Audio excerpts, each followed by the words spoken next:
Paz do Senhor Jesus. Abra, por favor, a sua Bíblia comigo. Apocalipse, capítulo de número 3. Apocalipse, capítulo de número 3. Versículo de número 11. Eis que em breve venho. Guarda o que tu tens, para que ninguém tome a tua coroa. Amém? Muito obrigado. Assentai-vos, por favor. Irmãos, esse tema me marca, impacta minha alma, porque me ensina o valor de se guardar. Guardar na Bíblia tem alguns significados que pode fugir da compreensão de alguns, devido às atualizações de vocabulários ou expressões culturais. Até porque a Bíblia não é um livro de agora, é eterno, mas teve um contexto cultural para ser escrito. Então, guardar na Bíblia tem o sentido de esconder, valorizar, não esquecer, dar valor, esconder, proteger, não esquecer. João está numa ilha chamada Patmos, a ilha de Patmos, situada no mar Egeu, isolado de tudo e de todos, trabalhando numa situação complicada entre os mineiros, Minas. Naquele lugar difícil para onde eram enviados os homens que desagradavam o império, está um homem de Deus. E ali ele tem acesso aos céus, porque o imperador o afasta da igreja, devido à sua influência apostólica. Ele esteve frente a frente com Jesus. Ele andou com Jesus. Ele tocou em Jesus. Então esse homem tinha muitas experiências que, quando compartilhadas, firmavam a fé dos cristãos. Mas Domiciano se autodiviniza, se declara Senhor, Deus, querendo ser adorado. E João ensinou a igreja a não se prostrar diante de outro a não ser Jesus. Como os irmãos sabem, o pecado do líder é o líder dos pecados. E o bom comportamento de um líder é o líder de outros comportamentos. Então eles quiseram impedir a devoção da igreja a Cristo, prendendo João, calando João, porque a cidade de Éfeso estava sendo impactada pela mensagem apostólica de João e pela mensagem madura de João. Então eles disseram: tiremos João da cidade e coloquemos João numa ilha. E enquanto João está ali, isolado de tudo e todos, Jesus aparece a ele. E enquanto o império dizia: calamos a voz do pregador, o céu disse: eu usarei os olhos e as mãos do pregador. Porque enquanto ele está na ilha, Jesus lhe disse: o que vês? escreve. Então, silenciaram a voz com a distância, mas as mãos de João ainda podem escrever. E os olhos de João, eu estou ficando sem retorno aqui, se puder me ajudar. Os olhos de João conseguiram ver, e as mãos de João conseguiram escrever o que até hoje nos edifica, o que até hoje nos ensina. E Deus, através de João, tem uma mensagem para cada igreja, em cada lugar, em cada cidade. Para cada igreja, conforme sua necessidade, Jesus envia uma palavra, conforme as características culturais daquele ambiente. Jesus enviou, obrigado, o som agora está bom. Jesus enviou uma palavra. No capítulo número 3, começa uma mensagem à igreja de Deus, num lugar, numa cidade chamada Sardes. Um ambiente de orgulho fez com que o povo de Deus, naquela cidade, também se tornassem orgulhosos. Simplesmente viviam de aparência, e Jesus os corrigiu através da mensagem escrita. A partir do versículo de número 7, a palavra é direcionada à igreja de Deus em Filadélfia, onde esta cidade tem um bonito nome por causa do imperador que dedica essa cidade, o nome dessa cidade, ao seu irmão. Que Filadélfia vem de fraternidade e irmandade. Nesse sentido de uma igreja, numa comunidade e não tribo, porque tribo todos pensam de só um modo, se vestem de só um modo, falam de um mesmo jeito e sempre os mesmos costumes.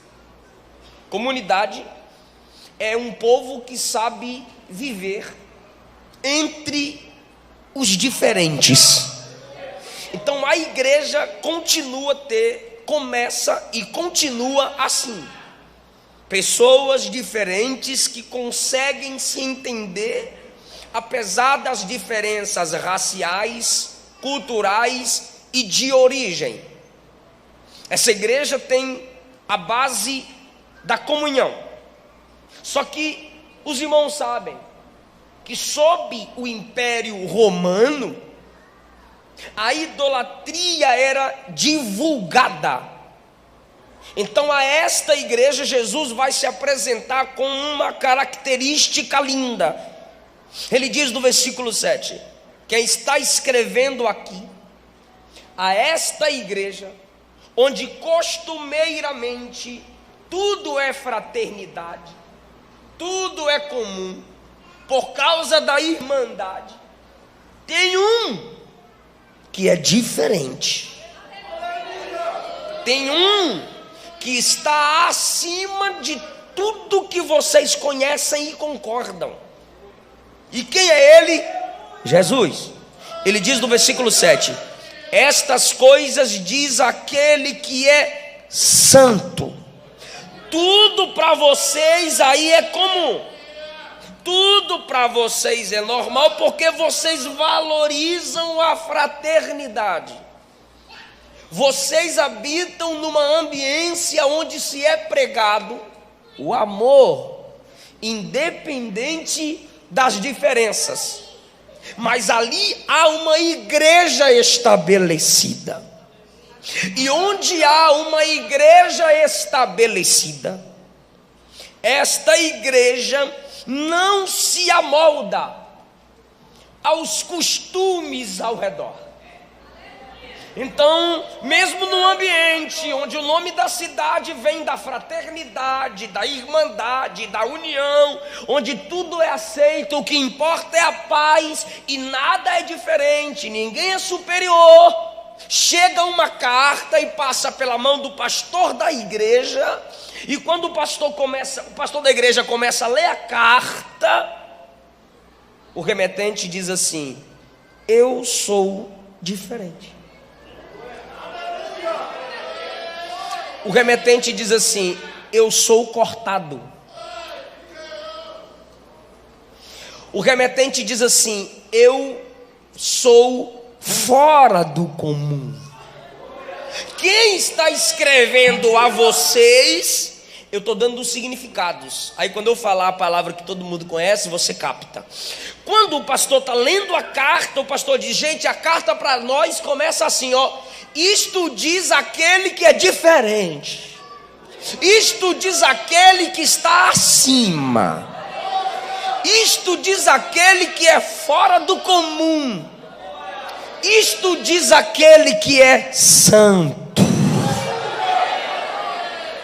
Então, mesmo a gente tendo um mundo que prega a paz e o amor, essa paz e esse amor não pode chocar-se, entrar em choque, ferir a santidade do nosso Deus. Porque mesmo a gente sendo cidadãos de Filadélfia, nós também somos cidadãos do céu. Então a igreja, ela tem uma dupla identidade. Ela está em Filadélfia, onde eu preciso sim valorizar a paz, mas quando se trata de ferir a santidade do meu Deus, aí a gente começa uma guerra, porque para ter paz tem que ter guerra. Então Jesus se apresenta à igreja e diz: aí tudo é comum, mas eu sou santo, eu sou fora do comum. Então nós vivemos numa ambiência, Brasil, onde a verdade não é absoluta, é relativa, cada um tem a sua, você com a sua, eu com a minha, assim a gente vive em paz. Porém, não haverá paz se não entendermos que a igreja também é cortada. A igreja também é fora do comum. A igreja também está num nível elevado. E ela não vai descer para agradar homens. Ela continuará na posição de santa. Porque o Deus dela é santa. E os homens com seus discursos querem mudar o que é normal à igreja. E o que é normal à igreja? Santidade. Por que santidade é normal à igreja? Porque o cabeça do corpo, que é a igreja, é santo. Então, conforme pensa a cabeça, o corpo se comportará. Por isso que não é normal o crente pecar. Porque o cabeça da igreja é santo. Isto diz o santo, não é um dos. Não, ele é o santo. Então ele fala como a igreja, que é o seu corpo, a igreja ligada nele, sabe que é normal santidade. Então, eu estou dizendo que não é normal o crente pecar. Pastor, quem disse isso? Eu e a Bíblia. E eu só digo porque a Bíblia diz. Se a nossa fonte, cabeça, é santa, como deve ser o corpo? Quer falar não? Ah, quer falar, então bora lá. Se a cabeça é santa, como deve ser o corpo? Santo.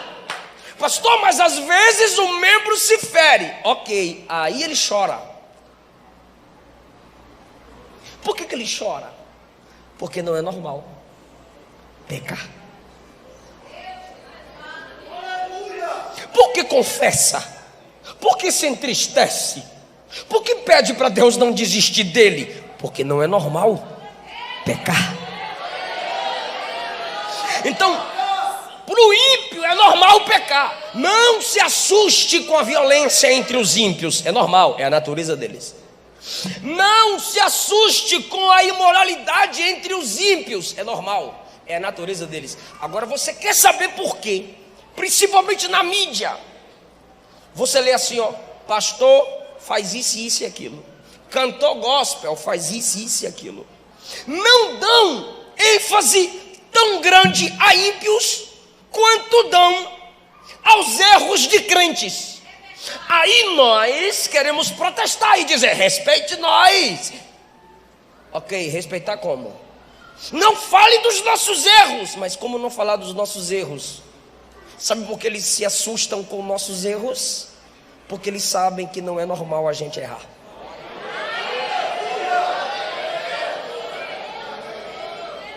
O mundo sabe que crente não xinga. O mundo sabe que crente compra e paga. O mundo sabe que crente não faz sexo antes do casamento. O mundo sabe que crente não bebe. O mundo sabe que crente não usa droga. O mundo sabe que moça crente veste roupa de crente. O mundo sabe que rapaz crente se veste como homem. O mundo sabe que casal de crente não trai. O mundo sabe que para crente não é normal divórcio. É por isso que o mundo assusta. Então, eu vou me assustar se você discordar do mundo se assustar. Aí eu vou me assustar, vou dizer que quem está com problema é tu e não o mundo. Então, queridona, queridão, vai bombar mesmo. Vigia. Há uma grande nuvem de testemunhas. E a igreja é a única representante legal de Deus na terra.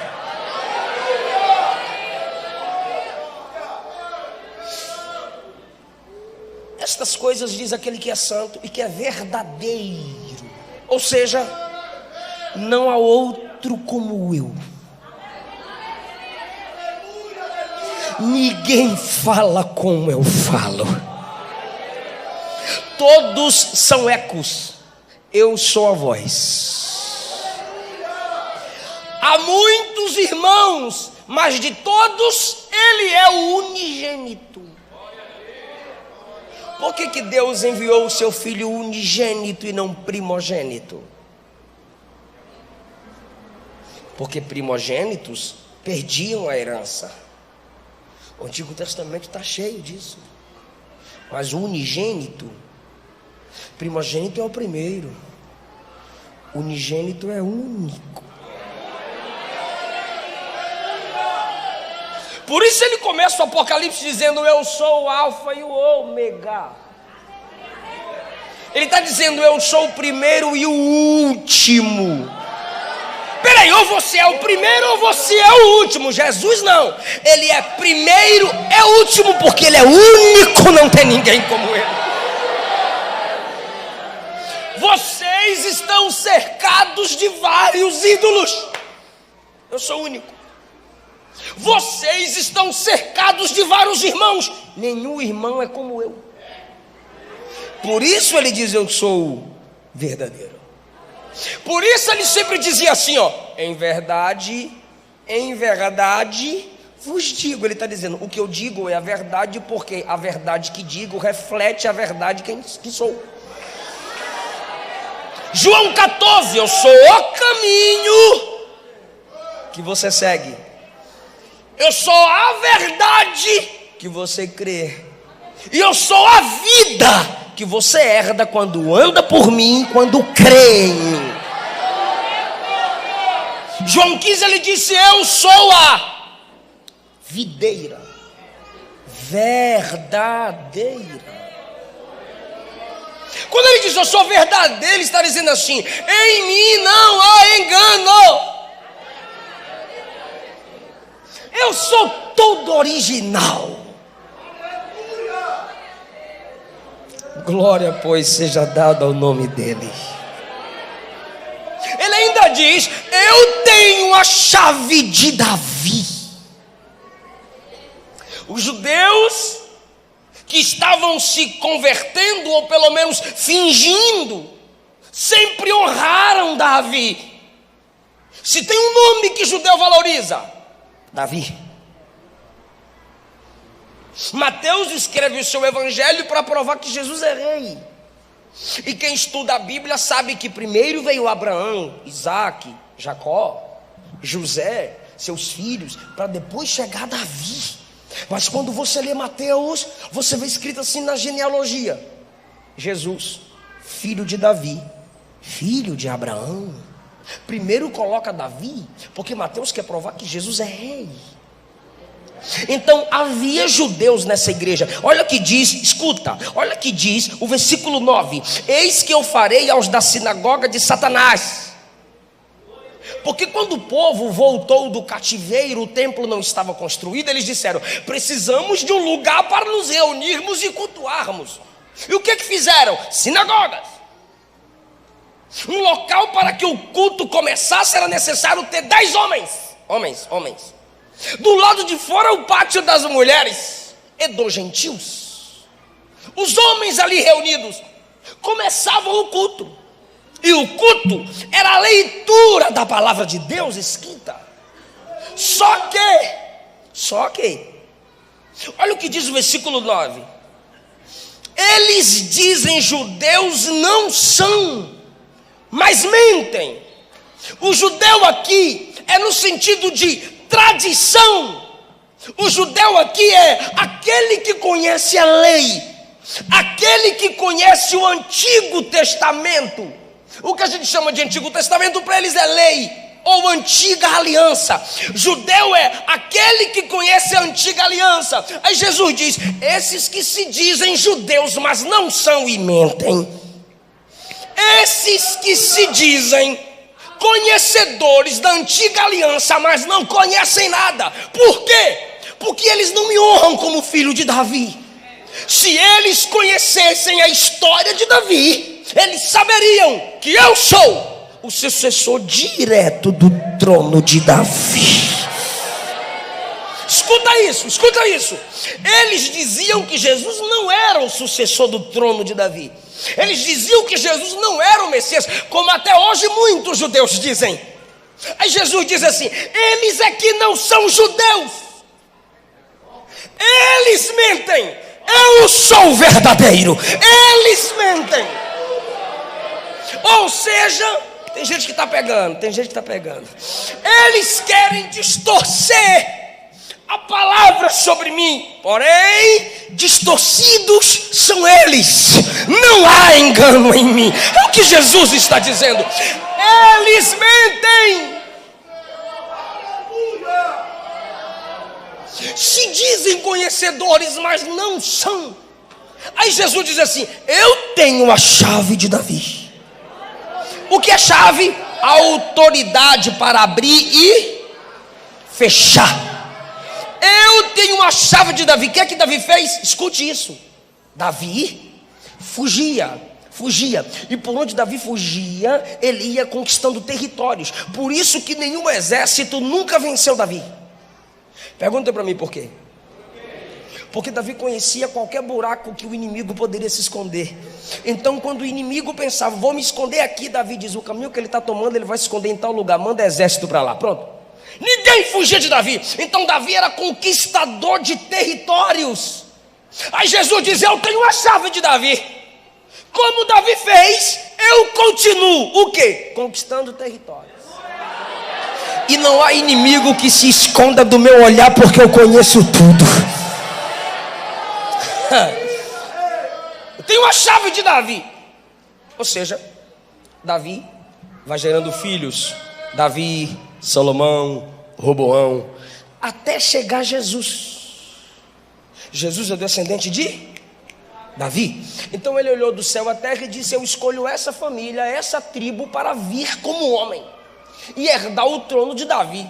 Ok, mas aqui Davi vai gerando filhos e via Salomão, Roboão, todos, a maioria vão pecando, vão adulterando, vão caindo na idolatria. Quando chega no livro do profeta Jeremias, você precisa muito prestar atenção nisso aqui. Quando chega no livro do profeta Jeremias, o profeta olha para o rei Jeoiaquim e diz assim: na sua descendência não haverá mais rei, porque a sua descendência a partir de agora é amaldiçoada. Aí quando você estuda a genealogia de Maria e a genealogia de José, que está em Mateus 1 e em Lucas, você percebe que a genealogia em Lucas é de baixo para cima, e de Mateus é de cima para baixo. E na genealogia de José está Jeoiaquim. Então em Jeoiaquim houve a maldição. Só os jovens, moças e rapazes que estão entendendo a palavra, digam amém. Então na genealogia de José está Jeoiaquim. Então José também é descendente de Davi. Então via Davi, vem Salomão, vem Roboão, vem os filhos de Davi aqui reinando. Quando chega em Jeoiaquim no tempo de Jeremias, há uma palavra de maldição lançada: na sua descendência ninguém assumirá um trono. Aí chega em José. É por isso que Jesus não nasce da relação sexual entre Maria e José, porque José está debaixo de maldição. E a maldição foi: na sua descendência não haverá rei, na sua descendência ninguém assumirá o trono. Mas a profecia é que Jesus seria o filho de Davi. E por que quando chega em Jeoiaquim tem essa maldição? Aí Jesus vem, mas não nasce da concepção natural entre um homem e uma mulher, senão Jesus também nasceria debaixo de maldição. Só que enquanto o diabo e todo mundo olha Jesus vindo por Salomão, Roboão, Jeoiaquim a José, não vai ter como crer que ele tem a chave de Davi. Por quê? Porque ele não é santo? E essa genealogia está toda suja e amaldiçoada. Aí ele não nasce da relação entre José e Maria. Só que Maria também é descendente de Davi. E Maria não vem nessa genealogia aqui de cima. Maria vem por outro filho de Davi, Natã. E Natã não foi rei. Ninguém ligava para Natã. Sabe o patinho feio? Tipo, aqui está Salomão e aqui está Natã. Salomão tomava iogurte e Natã bebe café. Salomão dá noninho e Natã caldo de cana. Vou machucar uns goianos aqui. Salomão maçã e Natã pique. Rapadura. E Natã pique. Ou seja, eu estou usando aqui uma ilustração de desprezo. O próprio diabo não se importou com essa genealogia via Natã. Está preparado para dar glória? Aí aqui Salomão, Roboão, Jeoiaquim, todo mundo grande, todo mundo top das galáxias. E o diabo investe aqui eles caem, vem José debaixo de maldição. Só que Davi teve um filho que ninguém se importou. E via Natã, Davi não teve nenhum rei. Via Natã, a genealogia vai crescendo, a descendência vai chegando. Aí chega Isaías capítulo 7. A virgem conceberá e dará à luz a um filho, e o nome dele é Emanuel.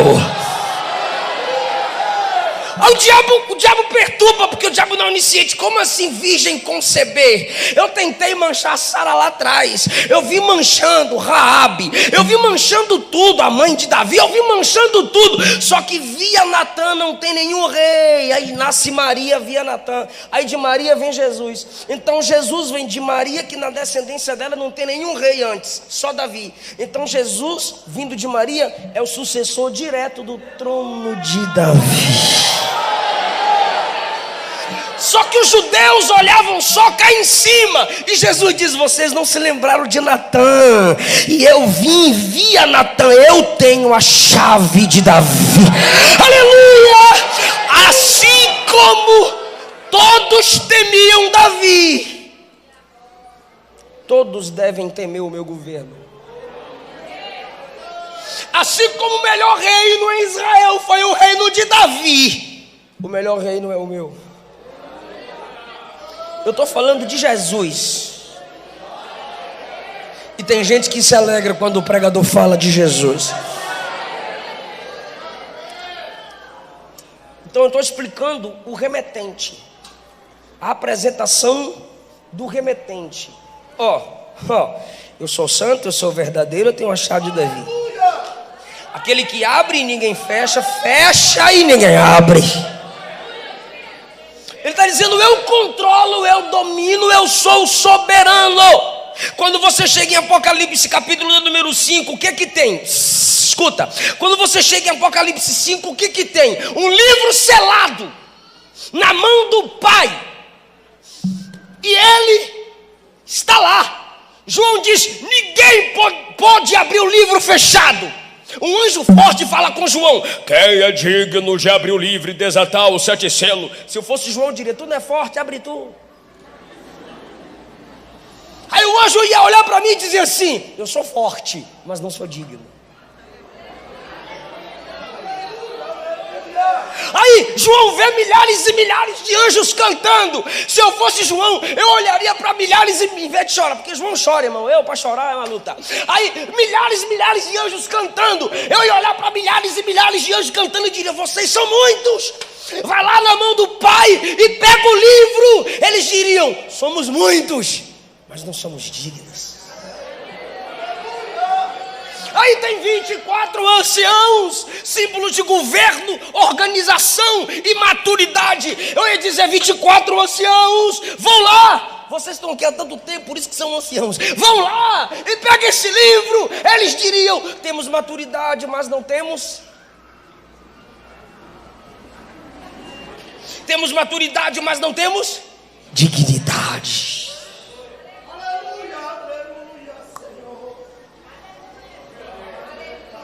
Aí João diz: já que aqui tem força, tem quantidade, tem maturidade, mas não tem dignidade, pior eu vou chorar.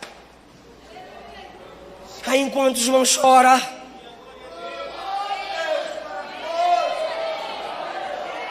aleluia, enquanto João chora, o ancião diz: João, não chore.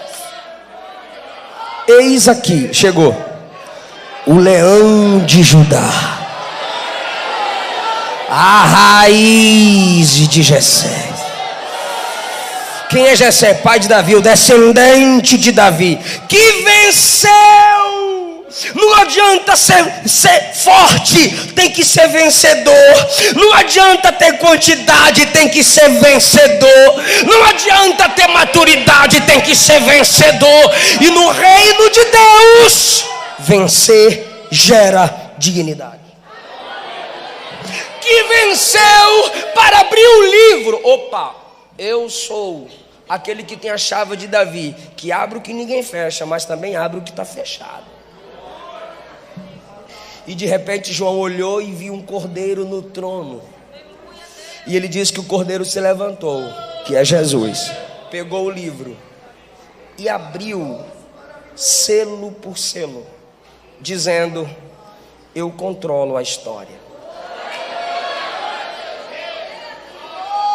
Quando você chega em Apocalipse capítulo 20, Apocalipse capítulo 20, está escrito assim: e vi um anjo descer do céu, tendo a chave do abismo e uma grande corrente na sua mão.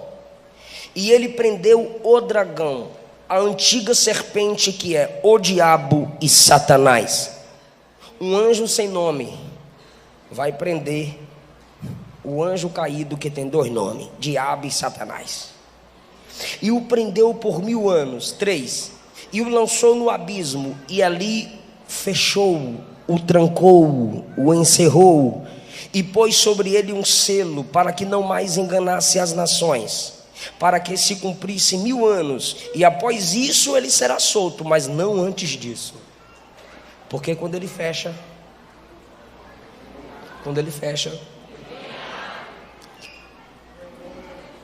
então você entendeu que por autoridade de Deus o anjo fecha o abismo, e durante 1000 anos nem o diabo pode abrir o abismo, porque o que ele fecha, ninguém abre. Só que aí 1000 anos depois, versículo 7, quando se completarem os 1000 anos, Satanás será solto de sua prisão. Então imagine os crentes lá no milênio. Não sai não, capeta, fica aí, tá amarrado, tá trancado, fica aí. Mas foi Jesus que abriu, irmão, o sepulcro, o abismo, e ninguém mais pode fechar. E ele sairá e enganará muitos, porque o que ele abre, ninguém fecha.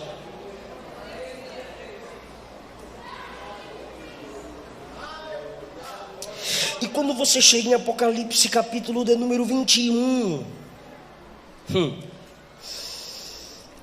olha que diz o versículo de número 25, falando da Nova Jerusalém, que a gente vai para lá e vai descer nela para mandar em tudo aqui na terra. Versículo 25: e os seus portões nunca se fecharão. Diga nunca.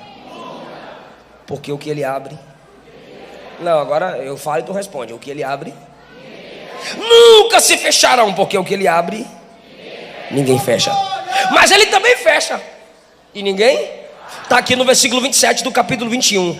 E nessa cidade não entrará nada que a contamine, nem aquele que pratique a abominação ou acredite nas mentiras, mas só vai entrar lá os que estão inscritos no livro da vida do Cordeiro.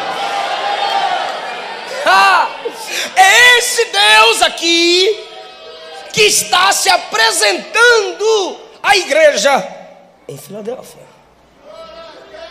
Quando você chega em Atos capítulo 15, ali chegando no 16, Paulo tenta pregar em alguns lugares, e o Espírito de Jesus disse: não vai não. Mas eu sou pregador, mas não vai não. Mas eu quero ganhar almas, mas não vai não. Porque quando ele fecha, ninguém abre. De repente ele tem uma visão, alguém dizendo assim: passa a Macedônia e nos ajuda. Ele diz: ó, Deus mandou nós ir para a Macedônia. Quando ele chega na Macedônia, ele procura um lugar reservado para orar. E onde ele vai orar? Na beira do rio. Quando ele chega na beira do rio para orar, quem é que está lá? Mulheres. Porque quando se trata de culto, mulher ganha dos homens, não tem jeito. Quando ele chega lá, as mulheres já estão lá. Aí diz a Bíblia: enquanto Paulo pregava, Deus abriu.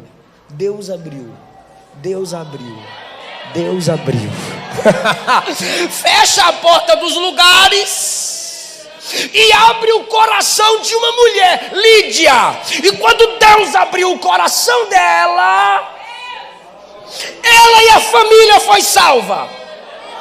Ela e a família se tornaram os primeiros crentes da igreja em Filipos. Ou seja, ele fechou a porta e Paulo não pregou. Mas quando ele abriu a porta, ninguém fechou. Lídia e a família foi salva. Porém, ele mostra para Paulo que quando o homem fecha a porta, ele...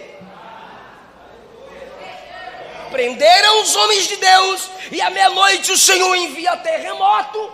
Todas as portas se abriram, porque o que o homem fecha, Jesus abre. Então pega essa palavra que Deus me manda dizer a alguns aqui: o que Deus fechar, homem nenhum, nem Satanás poderá abrir. Mas quando Deus abrir, nem homem nem Satanás poderá fechar, porque Ele é o soberano da igreja.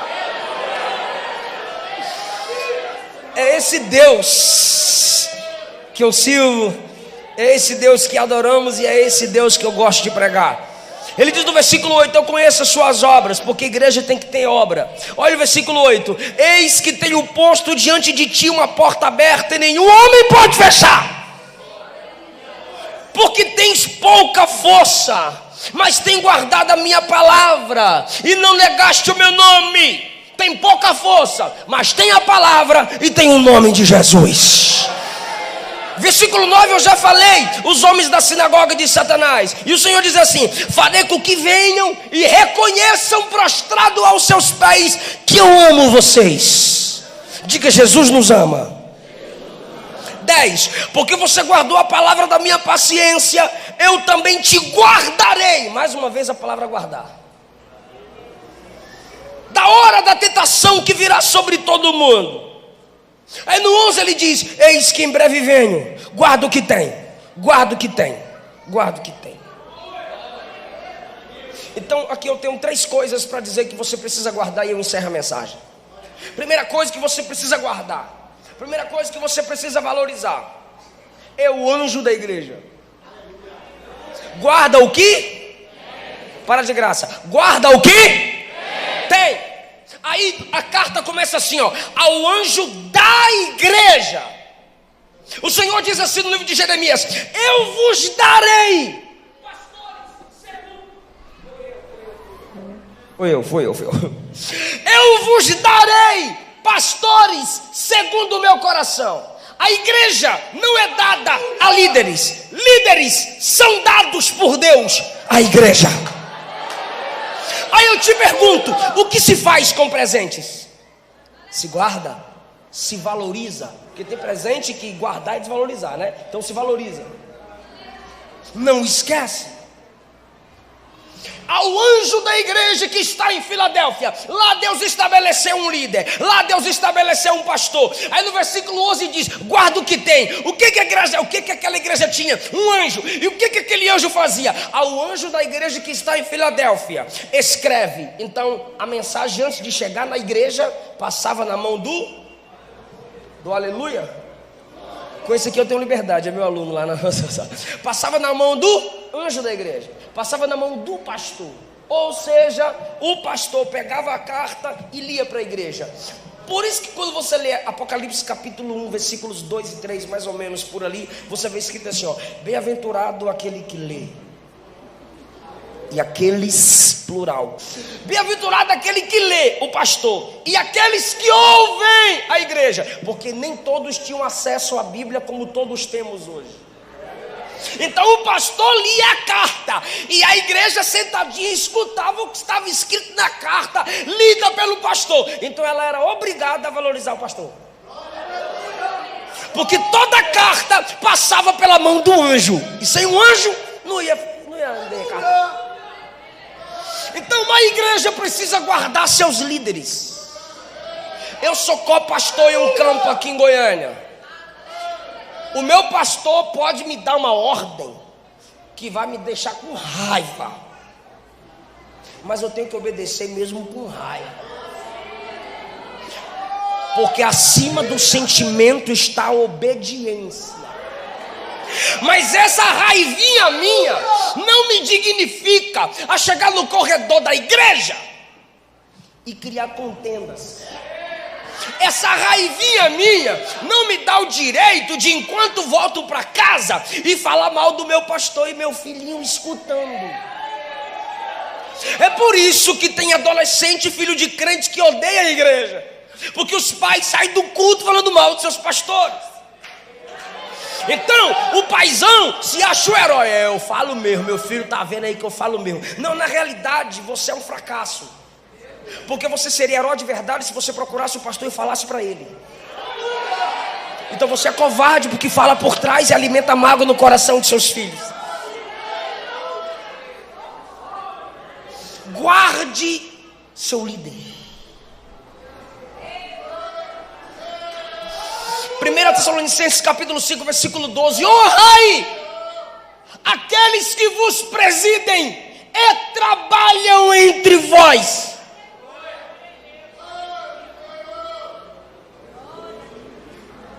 Pastor, para Deus todo mundo é igual. Entre os iguais Deus tem os primeiros.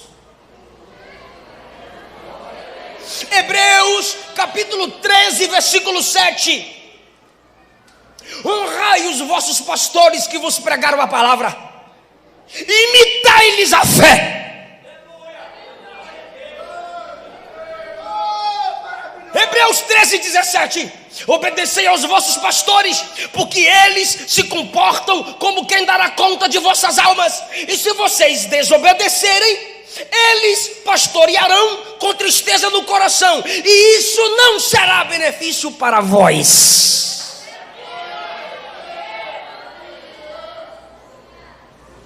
Então, guarde o que você tem. O que a igreja tem? Liderança.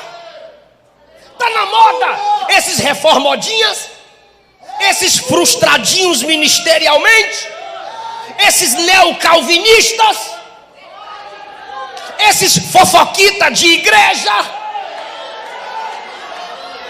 e abrir um canal no YouTube para criticar pastor. Não conseguiu ter sucesso no ministério, não conseguiu ser provado, porque algum pastor o humilhou. E às vezes Deus permite a gente ser humilhado. Não adianta você ficar mudando de igreja. Meu pastor me humilhou, vou mudar de igreja. Às vezes Deus permite você ser humilhado, é porque você não é humilde. Aí os crentes ficam mudando de igreja, ficam migrando. Sai da Assembleia, vai para Batista, sai da Batista, vai para Universal, sai da Universal, vai para Católica, sai da Católica, vai parar no inferno.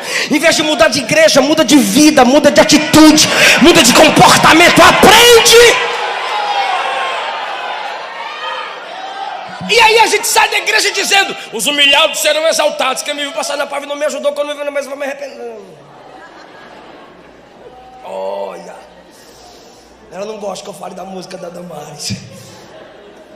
Só que aí sai da igreja: os humilhados serão exaltados. Os humilhados não serão exaltados. É Deus mesmo que diz. Os humilhados não serão exaltados. Pastor, está na Bíblia, na tua. Pastor, foi Jesus que disse: o teu, o meu não.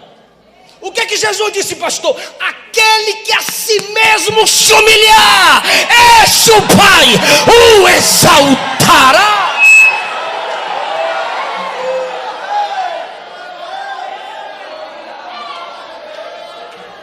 Até agora eu não pedi para tu dar glória a Deus. Se humilha aí e fala: glória a Deus.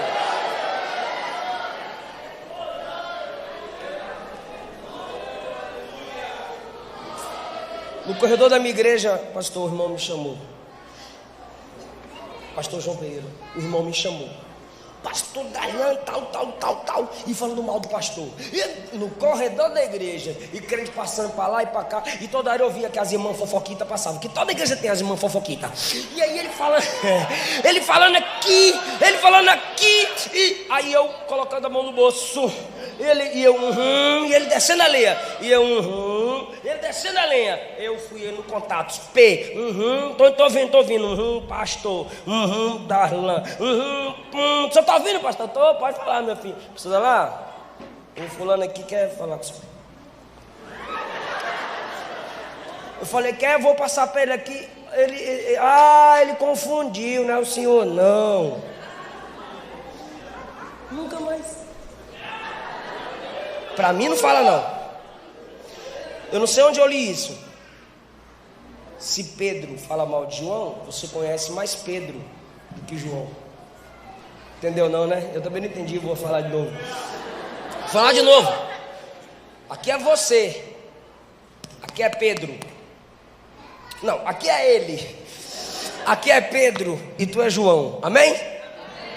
Ele, Pedro, João. Se Pedro fala mal de João, para ele está conhecendo mais sobre Pedro do que sobre João.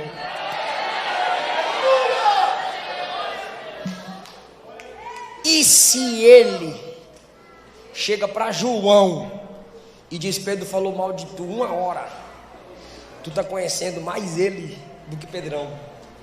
Por quê? Por que ele deixou falar 1 hora?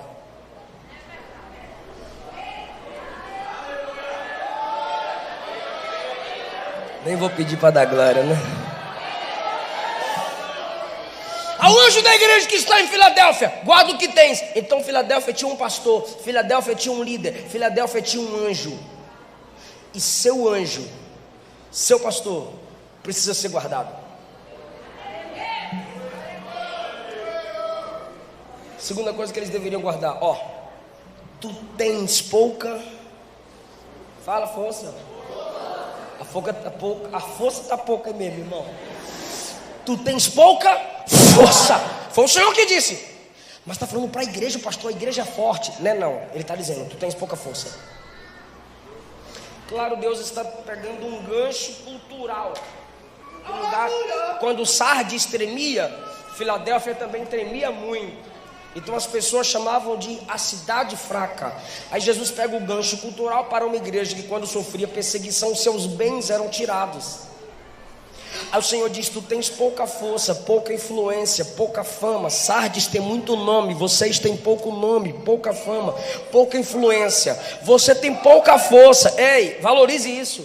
Guarde o que você tem. O que eu tenho, pastor? Pouca força. Então o que eu tenho que guardar, pastor? Você tem que guardar essa realidade de que você tem pouca força. Eu não vim aqui como um coach, que coach tentando pregar o evangelho é um coachado. Eu não vim aqui dizer assim, você é forte, você é top. Não, você é fraca. Você é fraco em si mesma, em si mesmo. Você só pode tudo, tanto passa prova, quanto passa luta, tanto fome, quanto tem abundância. Você pode tudo isso em Cristo Jesus que fortalece você. Então nunca se esqueça, você tem pouca força. Se o cantor se esquecer que ele tem pouca força, ele vira artista. Chega aqui, bate a boquinha, bota a igreja para cantar. Se o pregador esquecer que tem pouca força, ele não quer mais orar, não quer mais jejuar, não quer mais ler Bíblia e sobe no púlpito de cabeça erguida, vai descer de cabeça baixa. Quem se lembra que tem pouca força não prega sem orar, não canta sem buscar, não aconselha sem depender de Deus. Você tem pouca força. Se você reconhece que tem pouca força, você não fica sozinho com sua namorada. Se você reconhece que tem pouca força, você não fica com beijos prolongados com seu namorado. Se você reconhece que tem pouca força, você não vai ficar 5, 6 anos namorando, beijando, esfregando, chupando, sem casar. Você tem pouca força. Guarda o que você tem, o que é pouca força. Não se esqueça, você é fraco. O hormônio não se converte. Sai desse grupo imoral, senão você vai viver na masturbação sempre. E quando casar, sua mulher não vai te satisfazer, porque você é tão viciado em satisfazer a si mesmo, que você não casou para satisfazê-la, você casou para ser satisfeito. Isso é orgulho. Então você já casou imitando Satanás, porque Satanás é a origem do orgulho na Bíblia. Então você será o satanazinho no casamento.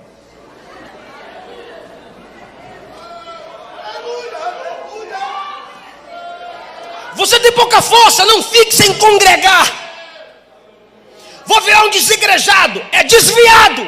Você não vai aguentar. A Bíblia diz, não deixeis de congregar, mas congreguem para fortalecer uns aos outros. Só tem força quem congrega. Você tem pouca força. Ou seja, o que é ter pouca força, pastor? Reconheça as suas fraquezas. Qual a sua fraqueza? Pastor, eu sou explosivo. Então evita assuntos e pessoas que te estressam.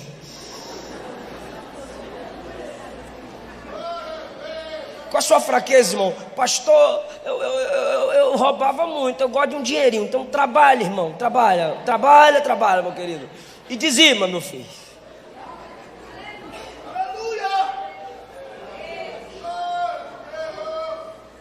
Fuja da aparência do mal. O jovem que reconhece que tem pouca força, ele não luta contra o outro para manter a própria santidade. Ele luta contra si para manter a santidade do outro. Você tem pouca força. Davi reconhecia que tinha pouca força. Por isso que você vai ler a Bíblia e você vê escrito assim: oração de Davi. Oração de Davi. Porque Saul perdeu o espírito e continuou reinando. Mesmo sem o espírito, eu já tenho um trono. Davi foi diferente. Quando Davi estava sentindo a ausência de Deus, ele saiu do trono e foi para o jejum e para a oração e clamar pela presença de Deus. Então, se você passa, irmã, se você não tem vontade de orar, eu não estou dizendo que você tem que dizer assim, não. Eu amo orar. Orar é maravilhoso. Não fala isso na minha frente não, que eu te chamo de mentirosa. Orar é um docinho. Orar, olha, menina, como... Aí os bestarados vão lá pro Facebook, indo orar. Quem te perguntou o que você está fazendo? Irmão, orar é secreto. Quando fores orar, entra no teu quarto, fecha a porta, ora em secreto. O segredo da oração é a oração em segredo. Agora eu estou dizendo vontade de falar com Deus, sede de Deus. Se você não ora, irmão, o tempo que você não ora é o tempo que você está desviado. Irmão, eu sei por que você não ora. Por quê? Porque você é forte. Aleluia! E você se esqueceu que você é fraco, então você pensa que é forte.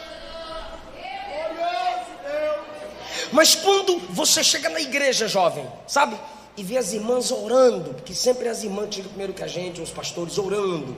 Aí a gente diz, aí a gente que é jovem diz, culto não começou não, vou lá para fora. Aí vai lá para fora roubar o Wi-Fi da igreja. Por quê? Porque o culto não começou. Mas por que o culto não começou? Porque as irmãs do cocôzinho branco estão orando. O culto não começa depois da oração. O culto começa com oração. Quando o primeiro crente está de joelho, o culto já começou. Jesus já está na casa.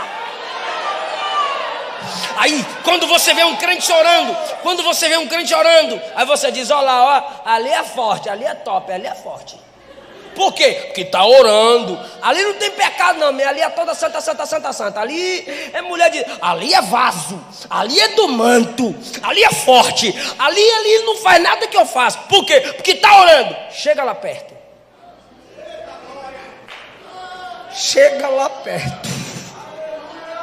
Encosta o ouvido. E você vai ouvir o orante dizer, tem misericórdia de mim. Me sustenta com a sua mão. Eu só estou orando porque eu sei que eu sou fraco. Mas é fraco de joelho vence 1000 demônios de pé. Deus quer um crente de joelhos. Apesar de suas fraquezas, eu sinto a presença de Jesus aqui. Eu sinto Jesus nessa casa. Aleluia. E eu gostaria que você fizesse algo comigo. Segure na mão de uma pessoa. Segure na mão de uma pessoa. E diga assim, ó, pelo poder da oração. Diga, pelo poder da oração. Você vai reconhecer que um crente fraco, fala, irmão, fraco, de joelhos, vence, derrota, humilha, é mais forte do que 1000 demônios de pé. Quem acredita nisso, abre essa boca e dá glória para quem nos... É na oração que você mostra a dependência de Deus.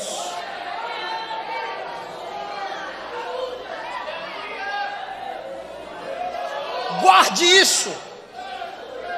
Valorize isso. Eu tenho pouca força.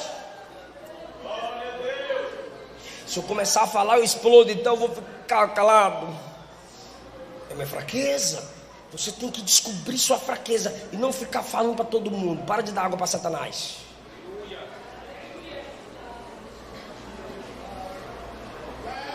Guarda o que tem, para que ninguém tome o que você ainda terá.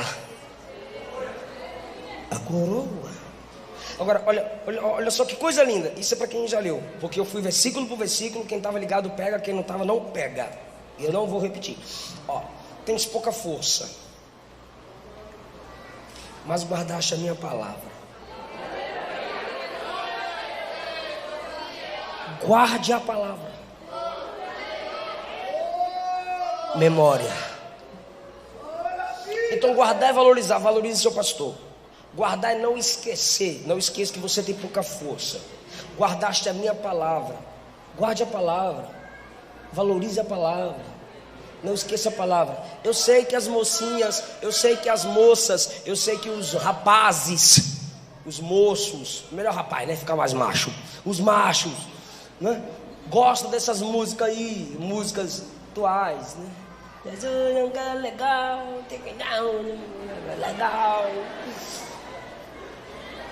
Valorize a palavra. O que essa letra está me dizendo? Pastor, não confunda teologia com poesia. Salmos, Jó são livros poéticos e ao mesmo tempo teológicos. Crente é cheio do Espírito de Deus e tem o Espírito nele que anseia por Deus. Então só alimenta o Espírito do crente aquilo que honra Deus. Então você tem que olhar para as músicas e valorizar a palavra nas músicas. A Bíblia não diz para onde iremos nós. Não, Pedro disse para quem iremos nós. A Bíblia não disse passares pelo fogo. A Bíblia diz quando passares pelo fogo. A Bíblia não diz que quem tem promessa não morre. A Bíblia diz que muitos, os heróis da fé, morreram sem terem o cumprimento, sem verem de perto o cumprimento da promessa. Porque a promessa em Hebreus 11 não era uma coisa para se ter, era um Cristo para se crer. Cristo era a promessa que eles não viram. Então eles morreram sem alcançar essa promessa. Pelo amor de Deus, você precisa entender que Deus não está precisando de adoração. Me adore, me dê glória para mim, senão eu fico tristinho. Não, irmão, Deus é exaltado sobre tudo. Se você exaltá-lo, Ele é Deus. Se não exaltá-lo, Ele continua sendo Deus. Valorize a palavra nas pregações. Não, valorize a palavra nas pregações. É porque tem pregação que é só ação humana, técnica humana, não tem Bíblia. Se não te alimenta, não escuta, cai fora, dá tchau, bloqueia, cancela a inscrição, pelo amor de Deus. Bíblia! O pregador está pregando, abra a Bíblia então. Irmão, quando você for ouvir o pregador e ele falar assim, ó, segura na mão do irmão, solta o fundo, fecha a Bíblia, coloca no banco. Já é uma bestalhada. Mandar fechar a Bíblia? Eu fecho a minha Bíblia se eu quiser. Eu sou bereano. Paulo está pregando, a minha Bíblia está aberta. Aleluia! Eu quero palavra. Irmão, valorize a palavra. Mas você não tem que valorizar só a palavra que ouve. Valorizar a palavra também lê. Está entendendo? Tem que ler. A maioria de nós diz assim: eu tenho a Bíblia, eu tenho no celular. Irmão, mas está dizendo que está lendo a Bíblia aqui, ó. Mas o WhatsApp faz. Aí fecha a Bíblia e vai lá no WhatsApp. Aí bate papo com um, bate papo com o outro. Então a mensagem foi fechada para se ler as mensagens de que não pode mudar a sua vida. Então o Deus que estava próximo de ti, na palavra, pode olhar na Bíblia no seu aplicativo, a Bíblia no seu celular, vai estar lá assim, ó, plano de leitura. Aí você clica no plano de leitura, Antigo Testamento inteiro em 3 meses, por exemplo, tem lá esse plano de leitura. Aí quando você clica no plano de leitura, de ler o Antigo Testamento em 3 meses, ele vai dizer assim, ó, leia no livro físico. Espera aí, eu tenho um aplicativo, está no meu celular, e o aplicativo está me mandando ler no livro físico, porque o próprio aplicativo reconhece que tu vai ficar curioso com as outras coisas. Então você vai perder o foco. Não vem com essa. Então você precisa ter o livro físico. Ei, coloca como o seu travesseiro. Muitos jovens pedem para mim: pastor, dá dica aí para pregador, pastor, dá dica aí para pregador. A dica que eu posso dar é aquela que eu vivi. Hoje eu tenho 30 anos, eu comecei a pregar a palavra com 5. Tem uma semana que eu perdi minha avó, e minha avó abria a Bíblia para ler comigo. Eu lia, e eu ia repetindo o que ela lia. Numa certa manhã ela estava lendo Mateus 3, e eu vi uma chave verde que se movia na Bíblia dela. Ainda lembro uma Bíblia preta com zip, e essa parte do zip era vermelho, um tecido vermelho com um zíper no meio. Minha avó nunca leu livro nenhum, a não ser a Bíblia. Qualquer outro livro que você colocasse na mão dela, ela não leria, mas a Bíblia, uau. Só pentecostal crê nisso, reformadinho não crê não. Aí quando ela estava lendo lá Mateus 3, eu vi a chave, e eu como criança meti a mão na chave. Aí eu meti a mão, eu falei: a chave, vó, tá na porta, meu filho. Eu falei: não, vovó, a chave na Bíblia, ela não tem chave, meu filho. Tira a mão. E ela continuou lendo, e eu vi a chave de novo. Eu coçava o olho, mas a chave estava lá. Aí eu meti a mão para pegar a chave. Aí, irmão, pentecostal estressado, ou presta ou não presta. Ela prestou. Ela disse: então se a chave que tu está lendo é porque Deus quer abrir a porta da palavra para você. Lê. Pastor, eu comecei a ler Mateus 3. E naqueles dias apareceu João Batista pregando no deserto da Judeia: arrependei-vos, porque é chegado o reino dos céus. Porque este é o anunciado pelo profeta Isaías: voz do que clama no deserto, prepara o caminho do Senhor e endireitai as suas veredas. Esse camarada começou a pregar. João pregava no deserto da Judeia e dizia: arrependei-vos, tal, eu vos batizo com água para o arrependimento. Mas aqui, eu comecei a ler, e quando eu olhei para a vovó, ela já estava chorando. A partir daquele dia, meu sonho era ter uma Bíblia. E tinha o irmão Rui Barbosa. Lembrei, seu Rui. Ele era dono de uma livraria no centro da cidade. Eu ia lá, toda vez que eu ia no centro pagar alguma conta com minha mãe, eu pedia uma Bíblia, irmão Rui não me dava. Irmão Rui.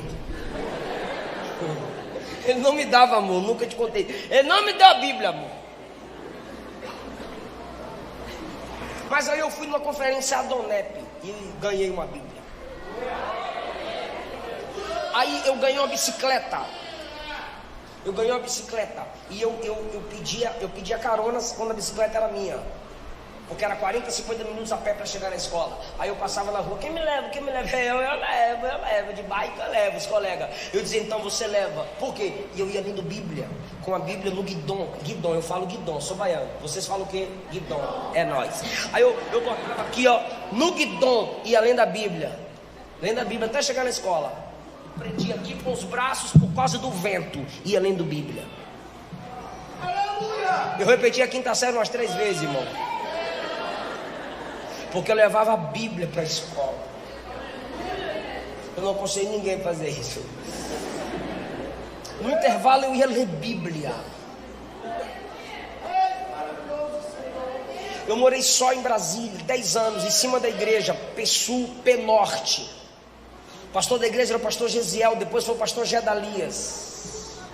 Chega lá e pergunte o que Eliseu fazia de meia-noite às 4 da manhã, todos os dias. Eu li a Bíblia de joelho, porque eu vi uma mensagem de Gesiel Gomes dizendo que era necessário o pregador ler a Bíblia de joelho, para ele focar na oração e na palavra. Quando eu ouvi aquela fita cassete de Gesiel Gomes, eu comecei a ler a Bíblia todos os dias de meia-noite às 4. Acordava às 11, ia para o supletivo 1 hora. Depois que eu terminei o supletivo lá, fui trabalhar em Lava Jato. Então trabalhava no Lava Jato meio de semana e pregava o final de semana.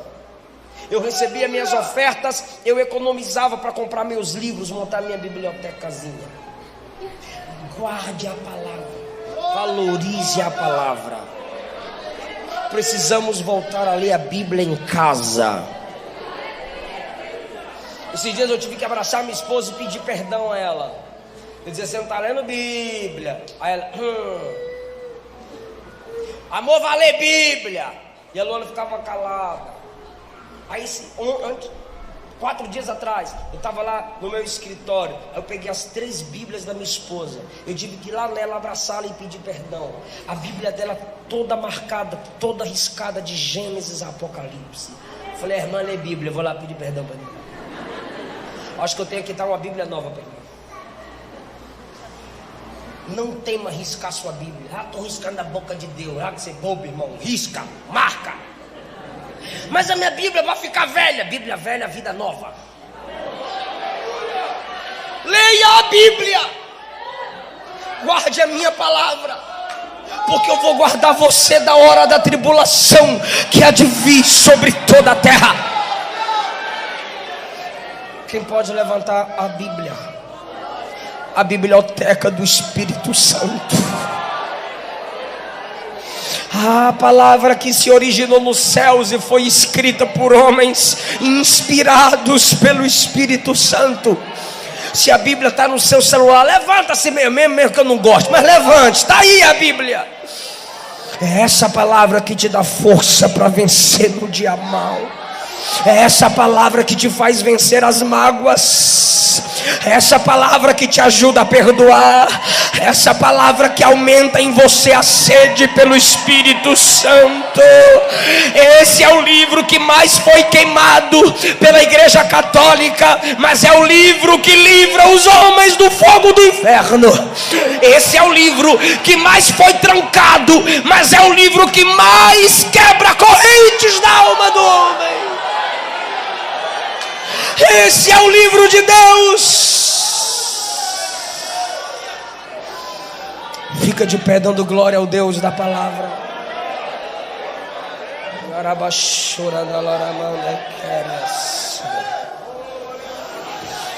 Deus vai abrir a porta da palavra para você.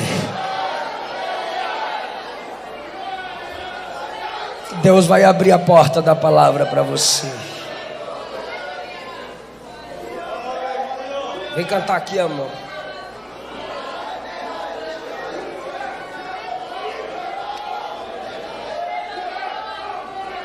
Glória, glória, glória, glória, glória a Deus.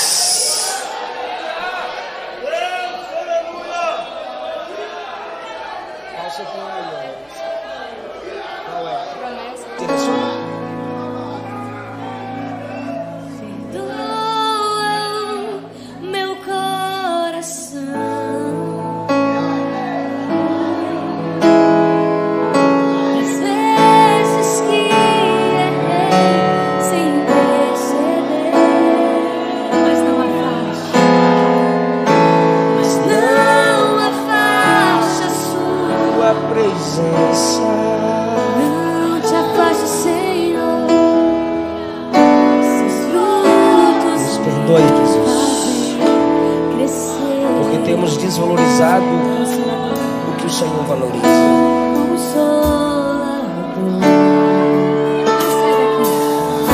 Não sai daqui.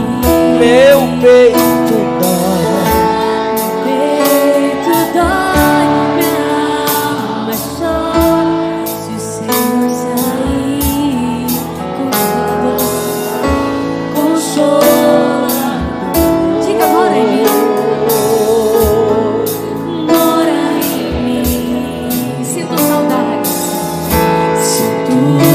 Saudades quando estou longe de ti. Clame. Perdoa-o.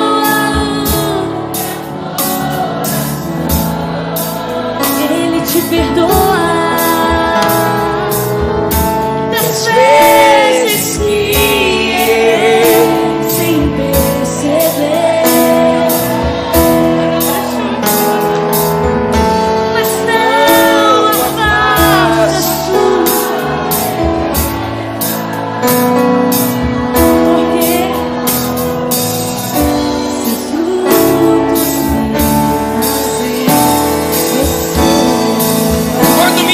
Se cansou. Quando minha alma se cansou, foste minha força pra. Quando meu coração calou,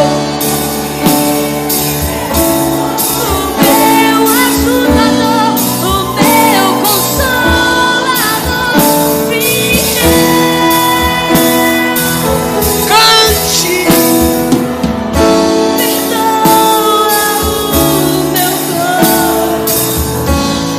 perdoa, Senhor, pela desonra aos nossos líderes, pela desonra à sua palavra, e por às vezes nos esquecermos que temos pouca força. Nos perdoe.